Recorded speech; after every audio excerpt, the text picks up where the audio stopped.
ముఖ్య అతిథులుగా వచ్చిన మా నాగరాజు, మా ఎంపీ గారు, మరి అలాగే భాష మీడియా హెడ్ మరి డాక్టర్ గారు, ఈ పక్క అధినేత యూనివర్సిటీ కాలేజీల అధినేత సుబ్బారెడ్డి గారు, మరొక మిత్రుడు భాషా గారు, మరి ఈ కార్యక్రమాన్ని అంతా వెనకబడి నడుపుతున్న మన రామాంజనేయులు, సురేంద్ర, మిగతా మిత్రులందరూ పేరు పేరున చెప్పకుండా అందరికీ నా హృదయపూర్వక నమస్కారాలు.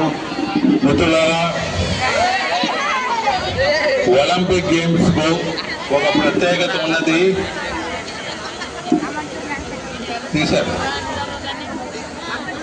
కర్నూలు పట్టణం నుంచి కూడా ఒలింపిక్ గేమ్స్ ఆడేదానికి ఫుట్బాల్ ప్లేయర్స్ పడేవాళ్ళు.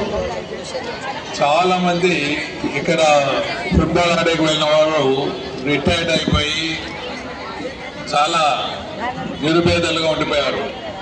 ఇప్పుడు ఒలింపిక్ గేమ్స్లో ఆడారంటే మీడియా వస్తుంది, అడ్వర్టైజ్మెంట్లు వస్తుంది, లాక్స్ ఆఫ్ రూపీస్ డబ్బులు వస్తాయి. కానీ ఆ టైంలో వాళ్ళకు చాలా బీదరికము, వాళ్ళకు పెన్షన్ మాకు ఏర్పాటు, ఫుట్బాల్ అసోసియేషన్ స్టేట్ ప్రెసిడెంట్గా వాళ్ళకి పెన్షన్స్ ఏర్పాటు చేయడం జరిగింది. మరి అలాంటివి స్టేట్ ఫుట్బాల్ అసోసియేషన్ ప్రెసిడెంట్గా 20 సంవత్సరాలు, అలాగే కంబైన్డ్ స్టేట్ ప్రెసిడెంట్గా, బ్యాడ్మింటన్ అసోసియేషన్ ప్రెసిడెంట్గా వరల్డ్ టోర్నమెంట్లు, ఇంటర్నేషనల్ టోర్నమెంట్లు ఎప్పుడు స్టేట్లో జరిగిన విధంగా జరగటం జరిగింది. అంతేకాకుండా చాలామంది వేలాది మందికి మన యువత ఉద్యోగాలు ఇప్పించే దాంట్లో ముందుకు పోయాం. దాంట్లో ప్రత్యేకంగా కర్నూలు ప్రాంతం నుంచి కూడా ప్రభుత్వ జాబులు వేలాది మందికి వచ్చినాయని తెలియజేస్తున్నారు. మరి అలాగే ఈరోజు ఒలింపిక్ ఎందుకు చూసుకుంటున్నామంటే,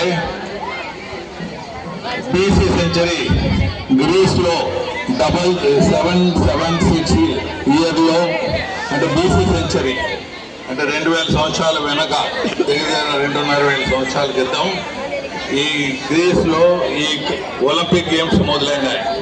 అవి ఎలా మొదలైనాయి మీ అందరికీ తెలుసు.